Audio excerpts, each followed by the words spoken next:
Somos Bonita Radio. Síguenos en youtube.tv Diagonal Channel Diagonal Bonita Radio, en bonitaradio.net, facebook.com Diagonal Bonita Radio y en Twitter Bonita-Radio. En línea con tu mundo. Las expresiones vertidas en el siguiente programa no representan necesariamente la opinión de Bonita Radio. Las opiniones son exclusivas de sus autores.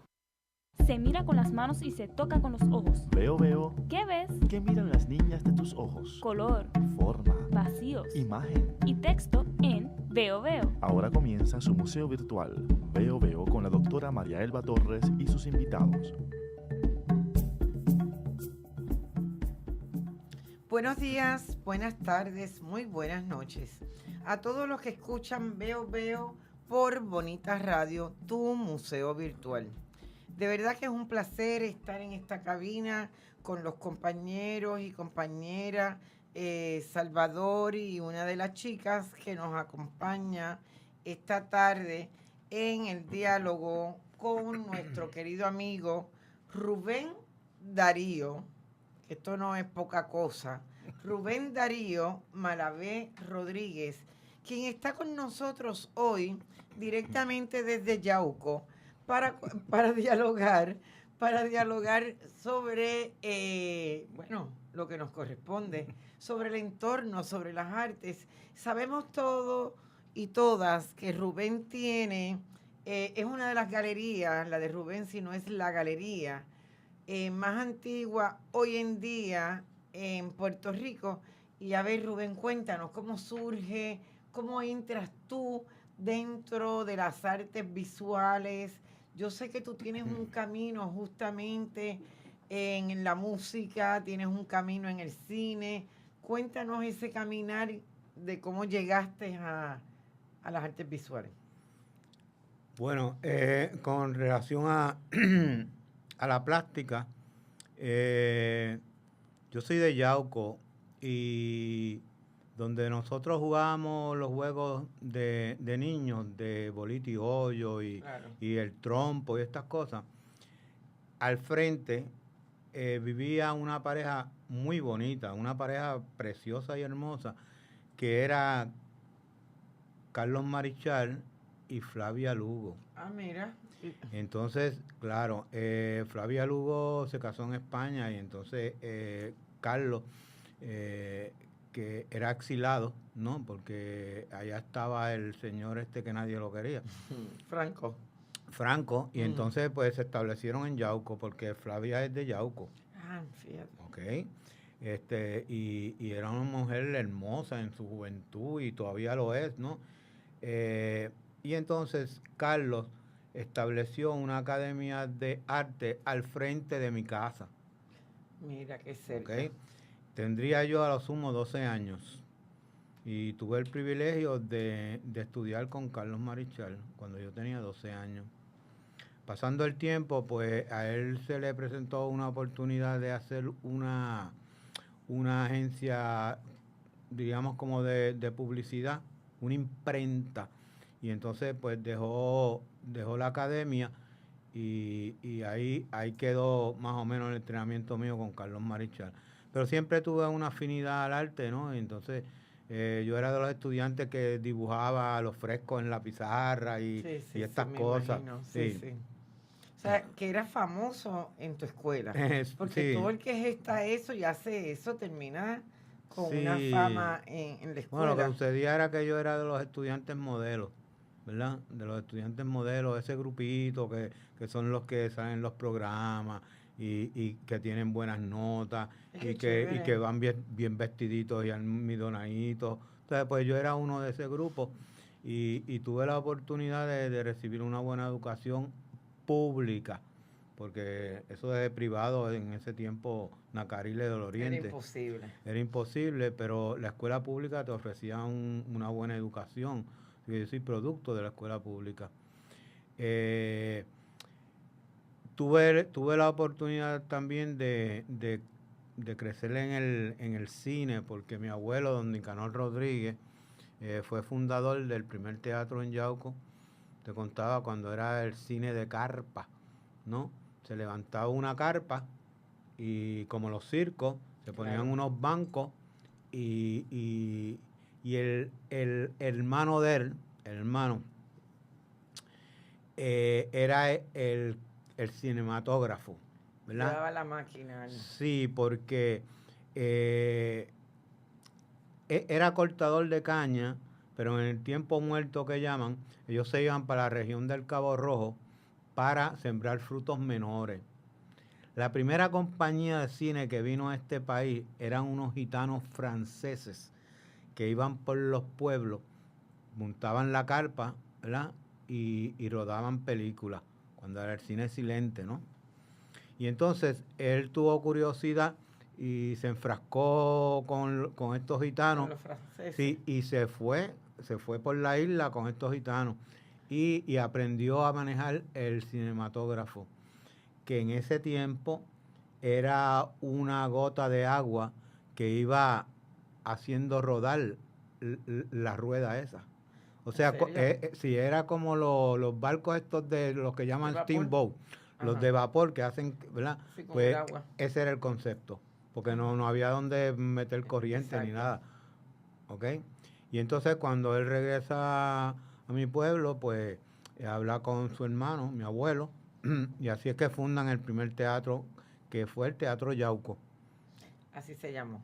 O sea que pasó de la carpa a un espacio A cerrado. un espacio, porque mi abuelo era un maestro de obra, lo que llaman un maestro de obra, pero que leía planos y todo, era como un arquitecto. Qué chévere. De hecho, vino un equipo de arquitectos de Nueva York, de Estados Unidos, perdón, porque aquí no habían arquitectos, entonces nombraron a 5, le dieron un honorífico a 5 arquitectos, a 5 maestros de obra, y entre ellos cayó mi abuelo.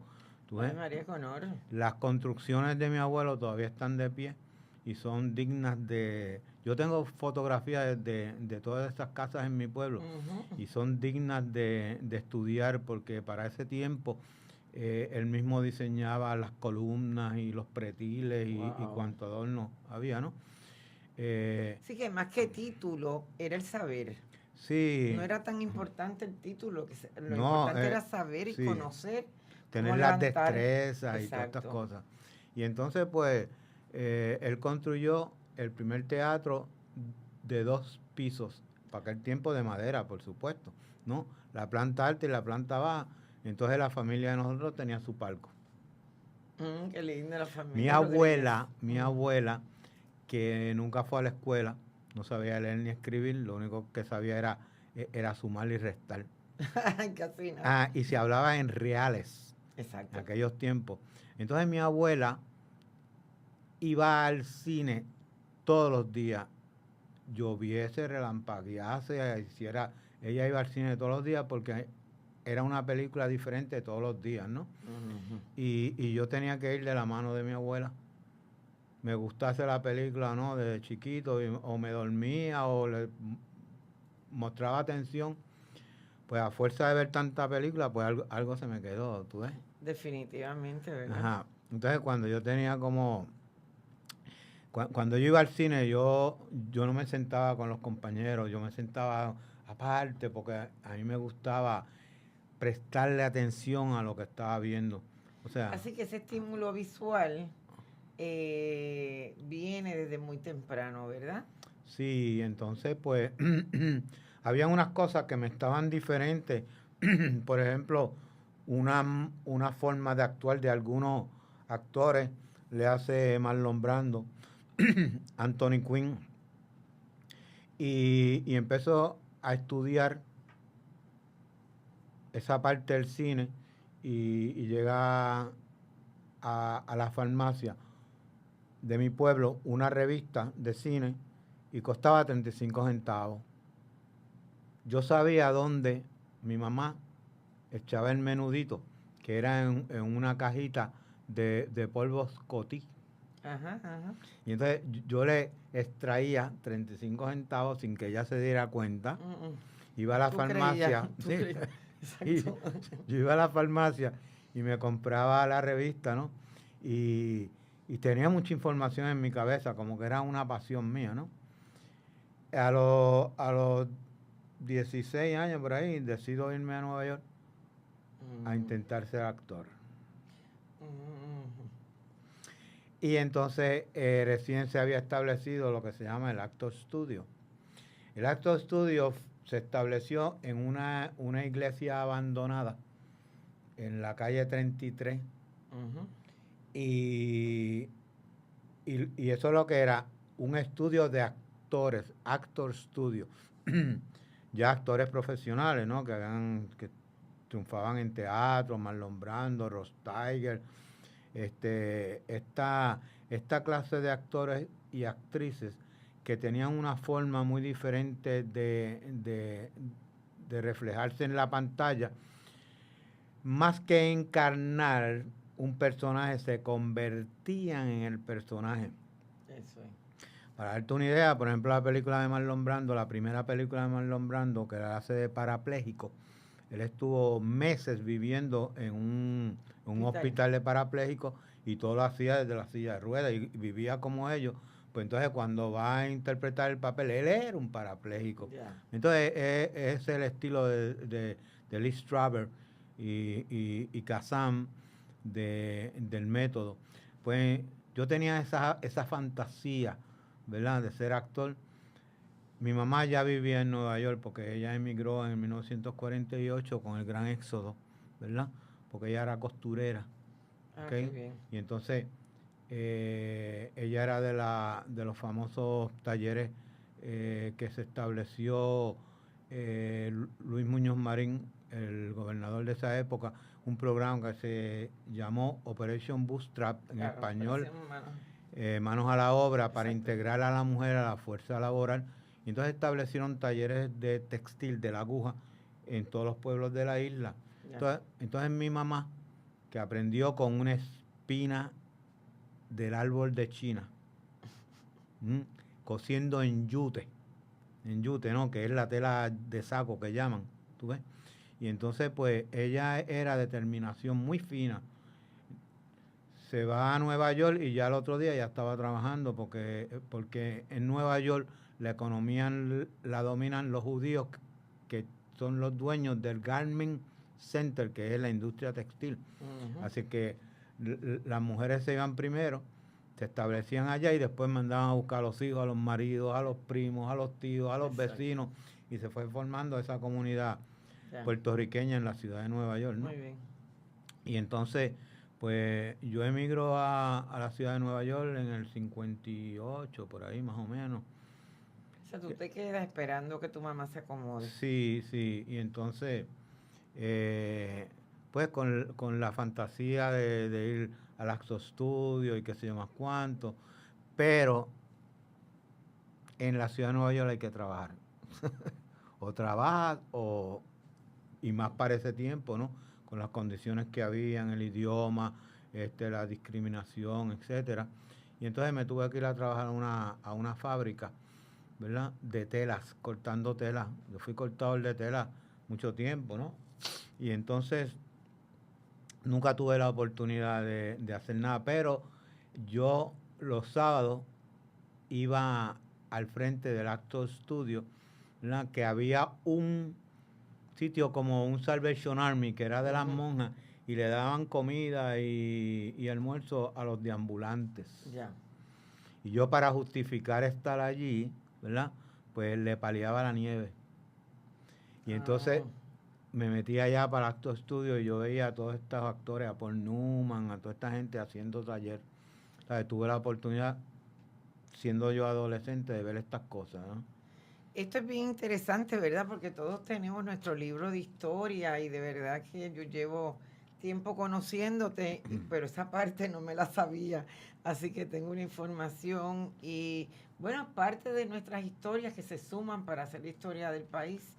Vamos a un receso, Rubén, un segundito, ¿Cómo no? y regresamos rápido.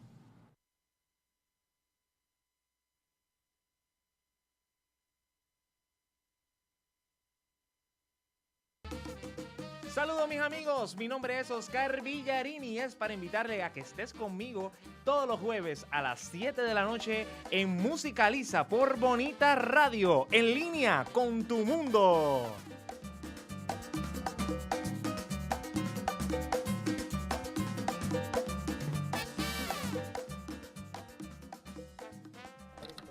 Chico, ¿qué tú haces? Aquí a punto de ganar una subasta por internet. ¿Una subasta? Sí, chico, voy a completar mi colección de figuras de acción en pocos segundos. No. Chico, ¿qué pasó? ¿Qué pasó? Otra vez se cayó el internet, qué chavienda. Ay, Dios mío. Buzzer, la nueva técnica que ofrece estabilidad al Internet con planes residenciales desde $19.95 y comerciales desde $59.95. Llámanos hoy al 200-3535. Buzzer Wireless Network. Dale estabilidad a tu Internet. Regresamos a Veo Veo, tu museo virtual por Bonita Radio. Nos puedes encontrar por ustream.tv channel, al igual que nos puedes encontrar por YouTube, YouTunes y YouBooks. Estamos aquí hoy con nuestro amigo, una persona con la suficiente historia para compartirla con nosotros y de tal forma darnos un panorama a todos aquellos que son más recientes, que son de este siglo XXI, justamente esto que muchas veces hace falta, que es el contexto que nos permite estar hoy. Y de verdad que Rubén, que es fascinante todo ese caminar de Yauco en las calles de Nueva York. ¿Puedes continuar con lo que nos estabas contando? Necesariamente tuve que unirme a la fuerza laboral, ¿no? Porque A fuerza. sí, porque en Nueva York hay que trabajar, ¿verdad? Entonces, todo el mundo trabaja en la familia y entonces todo el mundo aporta al mantenimiento del apartamento, de la comida, etcétera. ¿Okay? En ese interín, pues yo iba mucho al cine. Yo a veces entraba al cine por la mañana, a las 9 de la mañana, y salía por la noche, porque daban 3 películas por 25 centavos. Wow, qué chévere. En Broadway estaban toda esa serie de muchos cines, ¿no? Y a veces yo por 50 centavos veía 6 películas en el día, ¿tú ves? Y ya me interesaban como los festivales de la India, los festivales de la China, y a esa edad más o menos pues entro en contacto con Akira Kurosawa y todos esos grandes directores, Ingmar Bergman, Fellini, tú sabes, que estaban en el bombo en ese tiempo. Claro. Y a mí me gustaban esa clase de películas, cosas diferentes, no de vaqueros ni nada de eso, sino lo que llaman hoy es cinearte, ¿no? Exacto. Y me gustaba, me pasaba en el cine, y cuando no estaba en el cine estaba vagabundeando por las galerías de Nueva York, por las galerías de Nueva York y los museos, ¿sabes? Porque siempre estuve envuelto en esa ficción del arte, y cuando no estaba en uno, pues estaba en el otro, ¿no? Bueno, pues... Estamos en los 50. Sí, yo dejé de estudiar en la escuela y me di cuenta que yo tenía que terminar la escuela superior, ¿verdad? Y tratar de ir a la universidad, porque en esos tiempos los padres se sacrificaban, ¿verdad? Para que uno pudiese ir a la universidad, que es el sueño de todo padre. el sueño de todo el mundo, ¿no? Regreso a Puerto Rico después de un tiempo y vengo a cuarto año para terminar la escuela superior. Acá. Sí, entonces resulta que como ya yo había sido independiente, había vivido solo, manejaba mi dinero, ya había entrado como en otros campos, pues llego a mi pueblo y tú sabes, como que lo encontraba un poco ya chiquito, un poco pequeño para la acción que yo requería en ese tiempo, ¿no? Pero termino la escuela superior me gradué con honores, como siempre. Qué bueno. Y, mis amigos. ajá, y me enrolé en el colegio de Mayagüez, que antes era el colegio, el CAM, que era el colegio de artes mecánicas, con honores. Entonces me dieron una beca completa.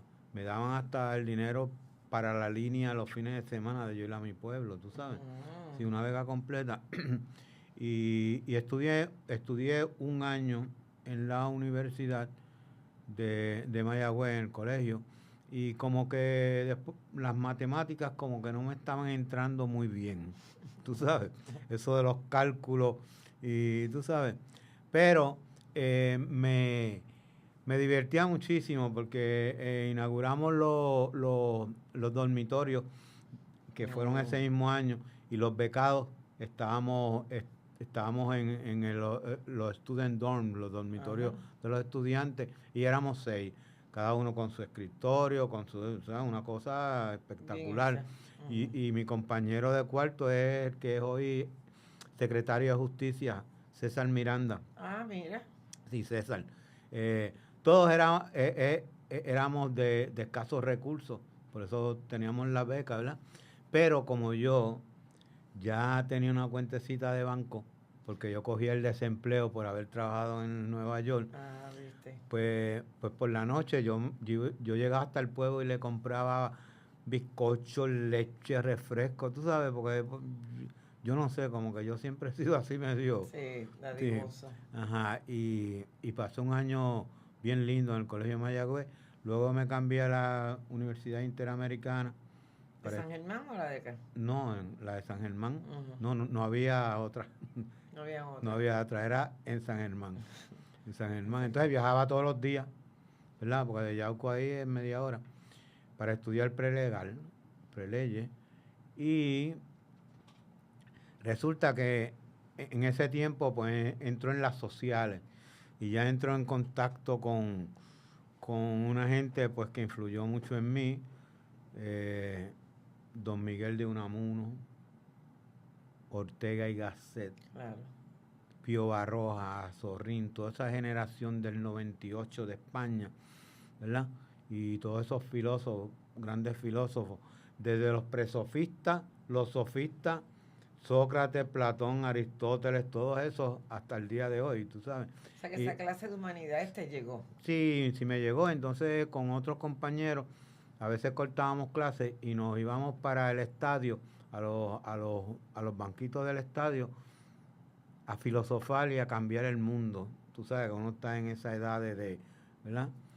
Y decidimos enrolarnos en la Fuerza Aérea para viajar. Y así lo hicimos, ¿verdad? Así que yo estuve en la Fuerza Aérea también. ¿Okay? Fue mi entrenamiento en Estados Unidos y la asignación fue en Raimi, en Aguadilla. ¿Okay? Así que regresé otra vez a Puerto Rico, pero ya como un soldado de la Fuerza Aérea. ¿Okay? Yeah. Sí, cuando me licencio de la Fuerza Aérea, ya yo tenía una esposa, ¿no? Ah, ya. Sí, ya tenía una esposa y me licencio e intento buscar trabajo y conseguí trabajo en la Telefónica de Puerto Rico. Wow. Yo en la Fuerza Aérea estudié especialista en comunicaciones y especialista en máquinas de teletipo, que es lo que antecede a todo esto que ustedes están sí. bregando ahora. Yo recuerdo los telégrafos y eso fue los otros Sí. días. Entonces, con el Telex, da la casualidad que estaban buscando una persona para instalar un programa de Telex, porque antes la Telefónica, si tú debías dinero, todo se hacía por teléfono, ¿verdad? Darte de baja o de alta, todo era por teléfono, entonces no había nada escrito y se cometían muchos errores, ¿verdad? Y entonces, ¿a quién la culpa, verdad? Porque todo era por teléfono y no se grababa. Entonces ellos decidieron que las cosas fueran en blanco y negro, por eso el programa de teletipo, y yo le implanté ese programa a la Telefónica. Yeah. Okay, estuve unos cuantos meses haciendo esa gestión. Luego ellos querían que yo me quedara de ejecutivo administrando todo el programa, pero mi espíritu aventurero estaba más para la aventura y el baile. Y me voy para Nueva York. Ah, regresas a Nueva York. Regreso a Nueva York, ¿sabes? Cuando estoy en Nueva York buscando trabajo, empecé con el Banco de Ponce en el Bronx. Y luego paso a Brooklyn y yo era encargado de la sección de préstamos personales. Mira. Con el agravante de que se trabajaba los sábados. Y en Nueva York se baila los viernes y los sábados. Y O sea, entonces, que llegaba amanecido. perdón, como tú ibas a bailar con traje, porque no es como ahora que tú vas con los maones garrados y qué sé yo, antes era todo trajeado, filoteado, con corbata y todo. Pues de ahí yo salía y cogía el tren y me iba a trabajar, tú sabes. Te puedes imaginar con la cabeza dándome vueltas y qué sé yo qué.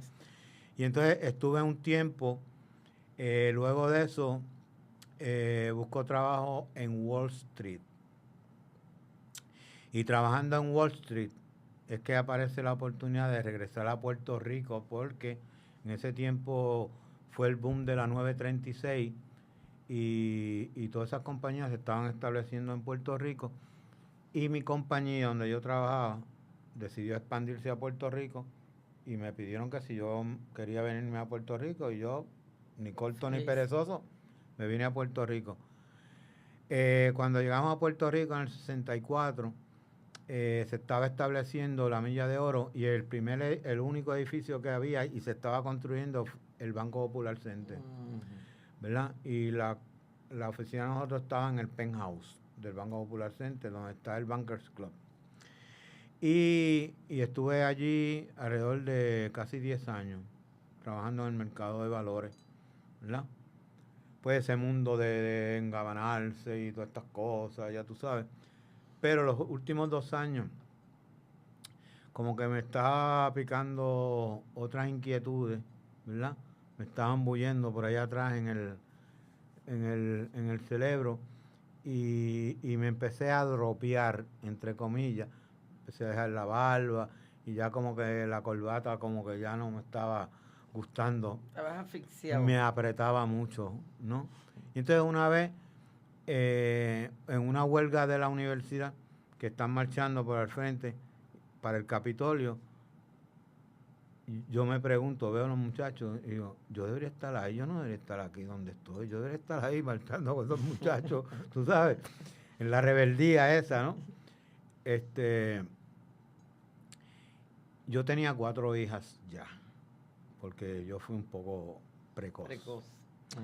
Y entonces, en una cosa de esas que el carro se dañó y alguien me dio un vecino mío, y empezamos a hablar, y resulta que él era ebanistero y tenía un taller de ebanistería como a 3 cuadras de donde yo vivía, ¿verdad? Y empezamos en esa conversación y yo le dije, le pregunto, ¿yo puedo visitarte el sábado, dar una vuelta por el taller? Y me dijo, ¿cómo no? Y el sábado fui al taller, ¿verdad? Y lo veo trabajando y con la madera, haciendo unas cosas, unos muebles.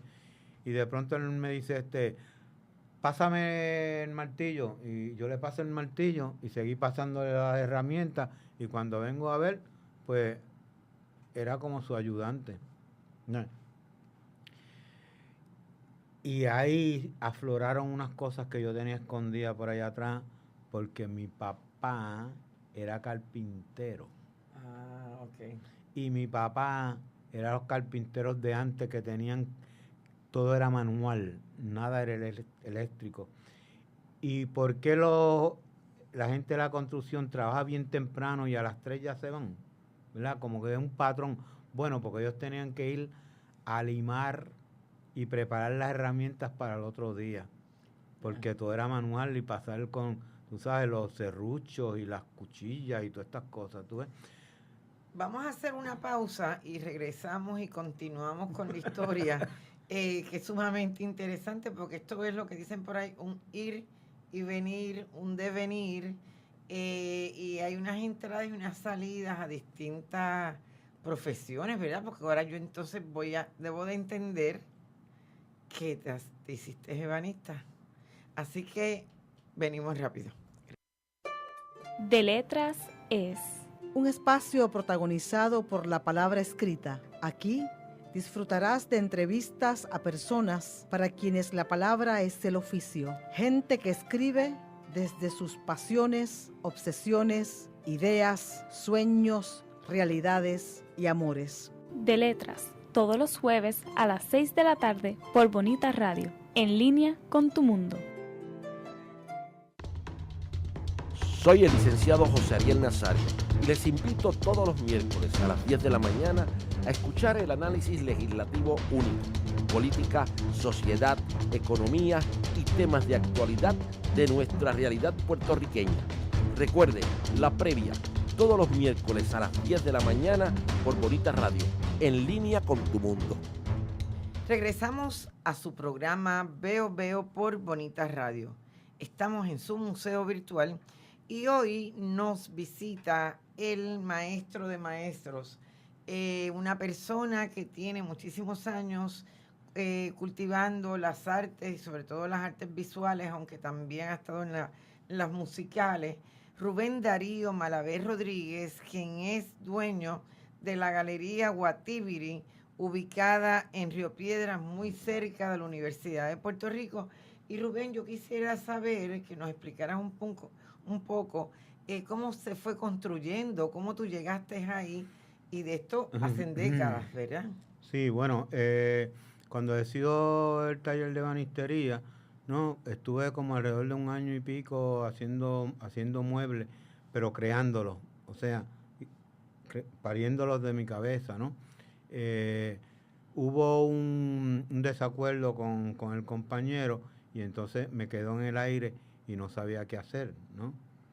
Pues resulta que en ese interín, cuando llegué a mi casa con mis 4 hijas y mis sobrinos, yo le daba construction paper y témpera para que ellos hicieran dibujitos y cositas, y cuando ellos terminaban que se iban, pues yo las ponía en las paredes.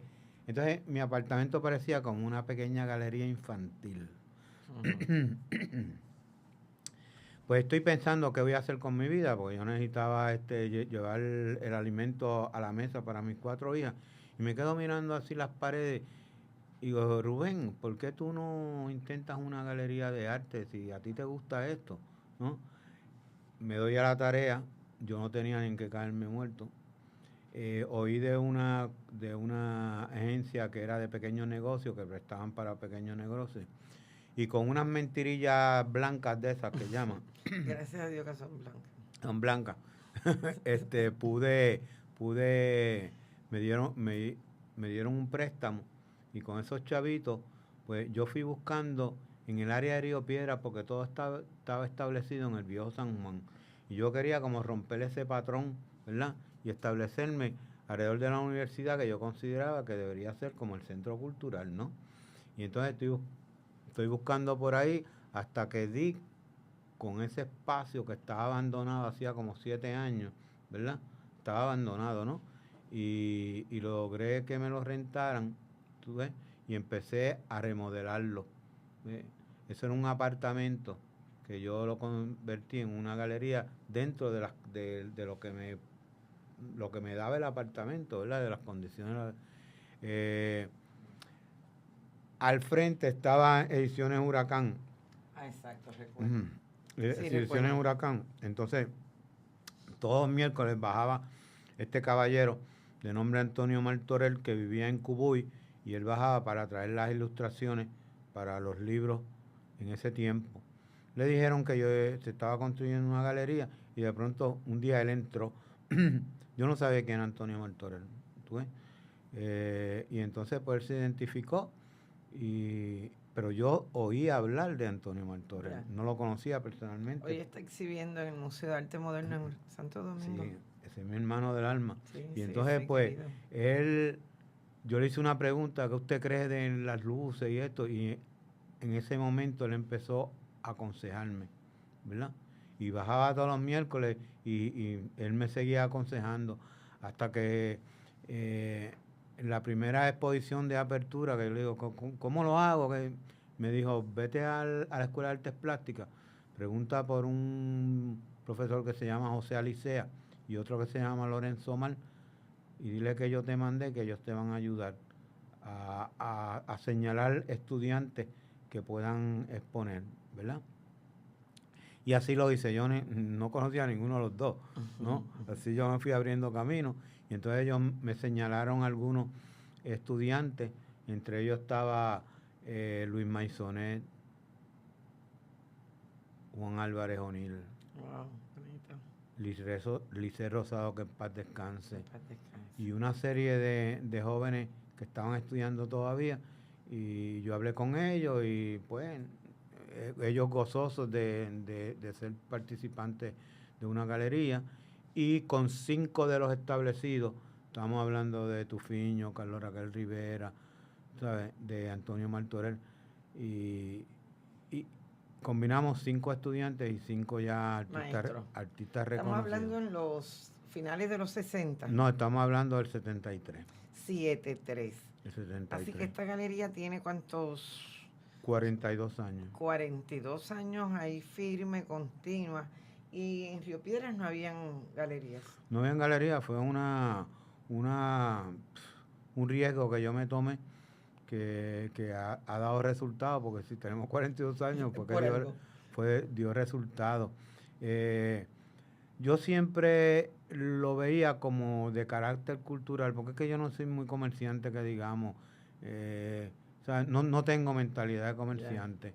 Y como eso de cobrar comisión, yo siempre lo he considerado, si yo no hice una cosa, ¿cómo yo puedo lucrarme de algo que yo no hice? Como que nunca le vi el mambo, ¿no? Dicen en la calle. Y entonces, pues, decidí... Pero tenías que pagar un préstamo, ¿no hiciste un préstamo? Tenía que pagar un préstamo. Yo tenía, y todavía lo tengo, porque lo llevo en mi mente y en mi corazón, un gran amigo, que es un ícono para mí, una persona que yo trato de emular.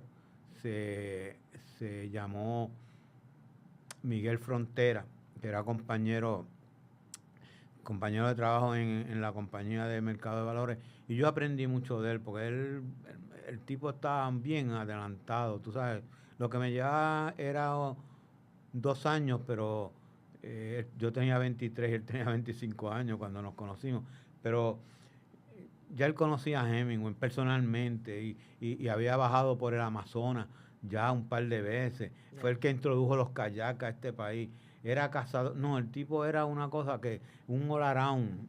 Exacto, un all around. Sí, y entonces y él me aconsejaba, y uno de los mejores consejos que me dio, me dijo, Rubén, tú no vas a vivir de la galería, tú vas a vivir de un taller de enmarcación.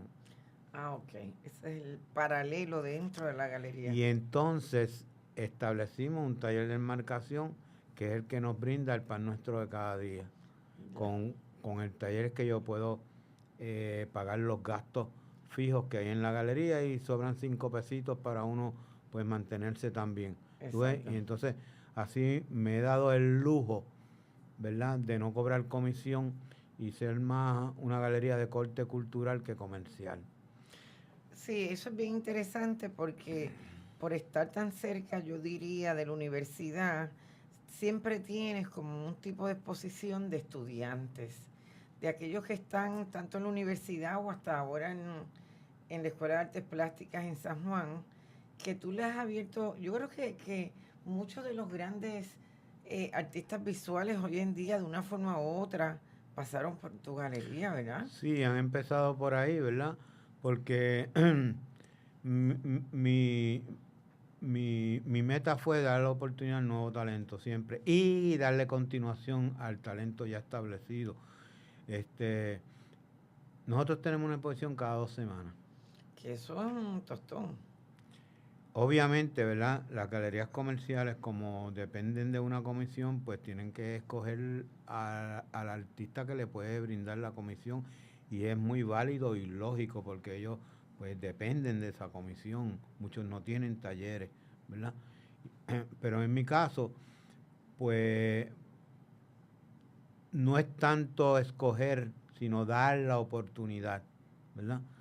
Desde estudiantes de la Central, de la Escuela de Artes Plásticas, de cualquier universidad o autodidactas, ¿verdad? Lo mismo pueden tener ser adolescentes, que el mes pasado exhibimos a una señora de 91 años que nunca había exhibido, tú sabes. Lo leí, sí. Y fue un éxito tremendo, perdón.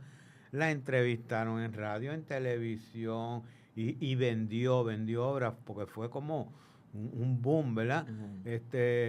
Y hemos tenido una serie de actividades muy diferentes. Nosotros hemos hecho actividades en un tiempo cuando Nicaragua, El Salvador tenía sus problemas hace muchos años atrás. Recogimos dinero, hicimos una subasta, recogimos un dinero para El Salvador, un homenaje a Francisco Matos Paoli cuando estaba nominado para el Premio Nobel de Literatura. Hemos hecho actividades con relación al cáncer, con relación al Alzheimer, cosas diferentes, sí, porque nosotros no nos salimos siempre de una mera exhibición, ¿no?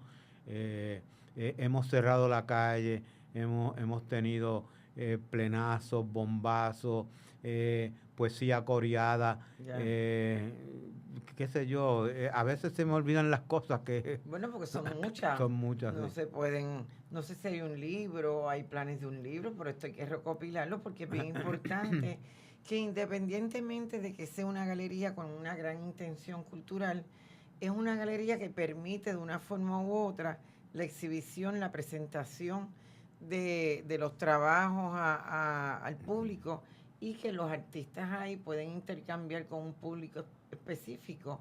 Y yo creo que tú has cultivado un público que te es bien fiel, que está bien pendiente, porque saben que tú tienes un buen ojo con los artistas y van adquiriendo mucho de la... Yo he comprado en tu galería, recuerdo un señor colombiano, algo así, un doctor que pintaba también, que una serie de obras. Mi pregunta sería, en esta experiencia que tú llevas de tantas décadas, de aquellos tiempos de los 70, claro, el país estaba después de la 936, como bien señala, el establecimiento de ella, y estábamos en una bonanza. Ese mercado del arte, como tú lo palpaste, y de repente te llega que saliste de los edificios de aquí, de la Torrey Bancario, pasas por la ebanistería, te haces galero y enmarcador y te has mantenido. ¿Qué es cuál es el encanto, si alguna parte de tu simpatía y tu belleza? Como tú bien sabes, ¿verdad? Tú que eres testigo de eso, yo soy bien conversador y a veces me critican y dicen, pero tú tienes que estar produciendo.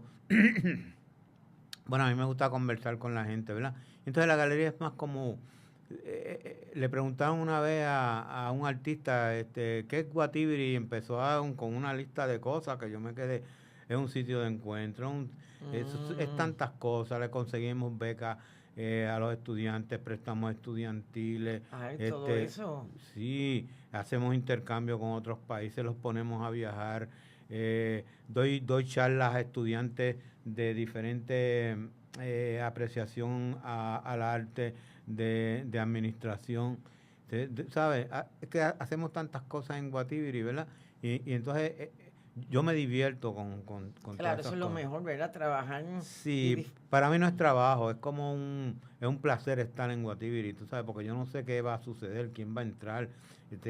Todos los días son distintos. Todos los días son distintos, entonces eso me da ser jovial, ser atento con la gente, tú sabes. Y no cabe la menor duda que te ayudó a criar a tus 4 niñas. A mis 4 niñas y 15 nietos y 5 bisnietos. Guatibiri. Eso es Guatibiri. Vamos a un espacio, un receso, y regresamos con Guatibiri.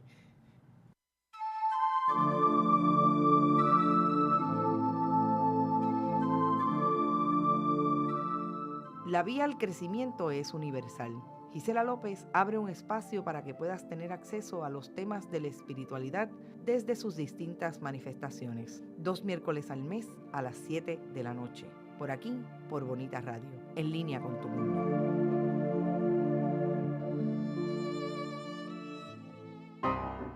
Ecos e Iconos es un espacio de amenas entrevistas. Hacemos un retrato radiofónico a los exponentes del teatro, la danza, el cine, la radio, la televisión, el performance e internet. Conversamos y a la vez documentamos de dónde surge una idea, su desarrollo, trascendencia y relevancia. Escuche a los Ecos e Iconos de la Cultura todos los sábados a las 2 de la tarde por bonitaradio.net.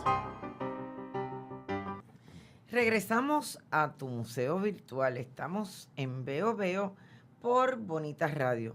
Nos puedes encontrar por www.bonitasradio.net. De igual forma por Ustream, YouTube y por YouTunes.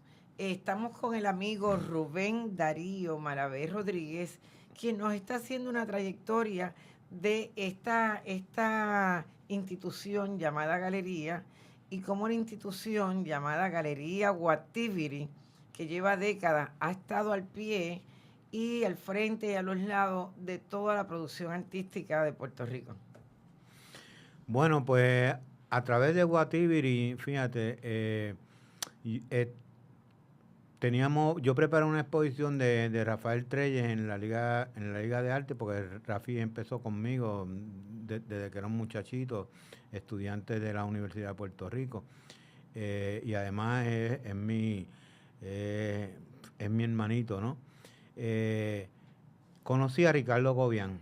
Ah, ya, nuestro actual director. Que a la sazón lo habían nombrado director de actividades culturales de la Universidad de Puerto Rico. En una ocasión que estoy por la universidad, entro a actividades culturales a saludarlo y estoy conversando con él, ¿verdad? Y le entra una llamada y yo estoy mirando así como unos sobres que tenía en el escritorio y había uno que decía Cuba y qué sé yo más cuánto, ¿verdad? Y cuando él acabó la conversación me dice, esa es una invitación para ir al Festival de Cine de La Habana. Y me preguntó que si yo quería ir representando a la Universidad de Puerto Rico. Y yo le dije que no, pero no pasó ni un segundo que yo dije, Rubén, ¿qué cabeza? Sí, tú me das, y me dijo, sí. Y entonces fui al Festival de Cine representando a la Universidad de Puerto Rico. Qué chévere. Con las credenciales y todas estas cosas, ¿verdad? Pero que me estaban enviando conmigo unos discos y unas cartas para unos músicos que había conocido un hermanito mío criado conmigo en uno de los cantantes de la Sonora Ponceña, que había estado anteriormente, hacía 3 meses, y había estado en contacto con unos músicos y me pidió de favor que yo le enviara, ¿ok? Y entonces pues cuando llego a La Habana, al próximo día, intento hacer las conexiones con estos músicos y ahí me perdí. Yo no vi ni una película, para serte sincero, porque me capturaron. La música otra vez. Y los músicos me capturaron, ¿sabes? Da la casualidad que la primera persona era un locutor de radio que estaba haciendo un programa de despedida de año, porque eso fue en diciembre, la segunda semana de diciembre, que yo estuve allá, y él iba a visitar para entrevistar artistas, ¿verdad? Y entonces yo voy caminando con ellos y estoy en la conversación y le digo que en los bailes de Marquesina, cuando yo era adolescente, eran 3 discos obligados, ¿verdad? Para el bailecito, y uno de ellos era un cantante cubano de nombre Fernando Álvarez. Y él me dice, para allá es que vamos. Y yo le digo, no, estoy hablando de Fernando Álvarez, porque yo creía que el tipo medía como 10 pies de alto y cosas así, ¿verdad? Que era un gigante. Y dice, oye, para allá es que vamos. A los 5 minutos estoy al frente de ese gigante. Wow. Y era igual que yo. Ajá. Sí, era igualito que yo, o sea, ¿verdad? Y entonces, lo primero que me dice es hermano. porque en Cuba hay una cosa que es una hermandad Sí, instantánea y de sí. pronto aquel ídolo que yo tenía que me está diciendo hermano, te puedes imaginar Sí, cómo sí, yo me sentí. exacto. Bueno, pues estamos brindando y dándonos un traguito y qué sé yo qué, y hablando de música, cuando está entrando una música por el pasillo y es Cheo Feliciano. Mira. Uno de los brindis, uno de ellos dice, Fernando, vamos a brindar porque Rubén te lleve y compartas tarima con Cheo Feliciano a Puerto Rico. Y yo como que estaba medio ya, brindé por eso y después me di cuenta que yo no tienen la música. Y Un adiós, carajo. compromiso ahí. Y entonces yo soy de compromiso. Yo no tengo nada en que caerme muerto, pero Claro, comprometido. eso es. Regreso a Puerto Rico y en ese viaje tuve la oportunidad de conocer a Barbarito Díez, a Celina, a todos los grandes de la música, ¿tú sabes? Rotelio. Sí, todo. Y entonces, cuando llego a Puerto Rico, le pongo todas estas grabaciones a Ricardo Cobian y él me dice, ¿y por qué tú no haces algo de esas actividades? Y yo, pero yo no sé nada, yo no. Y lo mismo que me pasó a los 2 segundos, tú sabes, reaccioné y dije, ¿tú me ayudas? Y me dice, yo te ayudo. Y entonces comenzamos los encuentros de Bolero y Feeling. Ah, sí, yo me acuerdo, claro. Los encuentros de Bolero y Feeling y como yo no tenía conocimiento, usé la táctica de buscarme al mejor músico y al mejor locutor. Y entonces me conecté con Mandy Visoso. Ujú. Aprendí mucho con Mandy, un ser humano extraordinario, wow. Y a Mariano Hurtado como, Wow. imagínate. De lo mejor de lo mejor. De lo mejor de lo mejor. Exacto. Así que ya yo tenía ya la mitad del camino hecho. Exacto. ¿Entiendes? ¿Ok? Y empiezo a conocer músicos desde Daniel Santos, Vicentico Valdés, Saludita. Fernando Fernández, todos esos músicos de antaño que yo lo veía así bien, nada, y entro de tú a tú con ellos. Estuve haciéndolo en Cuba, lo hice 16 años consecutivos, porque yo regreso a Cuba y entonces empecé a llevar los artistas puertorriqueños para el Festival del Bolero de Oro, que es lo que se hace allá. La primera que fue conmigo fue Yossi de la Torre, después Alex de Castro, y por ahí Andy Montañez, Choco Horta, El Topo, un sinnúmero, ¿verdad? Ya. Y entonces me hacen miembro honorífico de la Unión de Artistas, Escritores y Compositores de Cuba. Y entiendo que eso también se va a dar pronto o no. O ya eso se cerró. No, es ahora en el mes de junio en Santiago de Cuba, lo cual se va a celebrar también en Santiago de Cuba el Festival del Caribe, luego viene el 500 aniversario de la Fundación de Santiago y después vienen los Carnavales de Santiago, lo cual estamos preparando un viaje que invité al grupo Majestad Negra Qué bueno. como representante para el desfile de los carnavales y probablemente yo lleve una exposición de los jóvenes míos, de los jóvenes Artista. de Guatibiri, para exponer allá, porque Wow. el presidente de la Unión, de la UNIAC que llaman, de Santiago, es mi hermano, se llama Rodolfo Bayán, y yo me reuní con él hace unos meses atrás para cuadrar toda esta actividad que vamos a hacer allá. Pero yo lo hacía tanto en La Habana como en Santiago de Cuba, lo estuve haciendo 16 años consecutivos. ¿Y estás trayendo cubanos a Puerto Rico o ya no tanto? Pues ya no, porque es que o hago una cosa o hago la otra, porque es que la galería me consume, especialmente tratando de adelantar a estos jóvenes, ¿verdad? Que tenemos unos cuantos están fuera y yo pues le vendo las cosas, le tengo una cuenta en el banco, le pongo los chavitos para que ellos los puedan sacar allá. Todas estas cosas me consumen y además que uno va entrando en años y ya como que las energías van... Sí. Ajá. Y además que yo tengo una esposa maravillosa y, Claro. y me gusta pasar el tiempo con ella, tú Claro. sabes. Y pues me estoy dedicando más a mi esposa que Ay, otra qué bonito, cosa. me parece muy bien. Sí. Rubén, estamos Estamos bien, bien agradecidas y agradecidos aquí en Bonita Radio. Llevábamos tiempo con muchas ganas de tenerte aquí y yo creo que se quedan muchas cosas en el tintero. Tenemos que seguir programando más adelante, antes o después de tu viaje a Cuba, porque sé que vas a venir maravilloso y te vas también maravilloso, pero que podamos seguir conversando, porque esto realmente es una mesa para conversar sobre los temas que tienen que ver con las artes, y veo que tú las manejas de una forma, te metes en todo, en el cine, en la música, en las artes visuales, en todas ellas te apasionan. De verdad que parece que la semilla que puso Marichal y tu abuelo, etcétera, etcétera, dio fruto. Tenemos que cerrar porque ya es hora de cerrar de Veo por Bonita Radio.